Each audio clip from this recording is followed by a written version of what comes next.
యేసుక్రీస్తు ప్రభువారు ఈ లోకంలో ఆయన తండ్రికి నమ్మకంగా పనిచేశాడండి. అంత మాత్రమే కాదు, ఇక్కడ అపోస్తుడైన పౌలు తిమోతికి చెప్తున్న మాట విషయంలో కూడా మనం చూస్తే భక్తి ఏంటంట, భక్తి. ఈరోజు చాలా మంది పైకి భక్తి పరుల్లా కనబడుతున్నారు, కానీ భక్తిహీనులై ఉంటున్నారు. లోపల పైకి భక్తి పరులాగా కనబడుతున్నారు, కానీ లోపల భక్తి లేని, దేవుని శక్తి లేని వారుగా పడతా ఉన్నారు.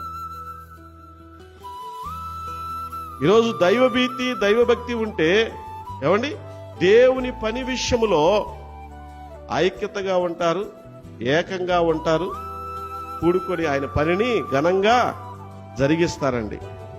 ఇక్కడ నువ్వు ఏది సంపాదించుకున్నా విడిచిపెట్టవలసిన పరిస్థితి వస్తుంది.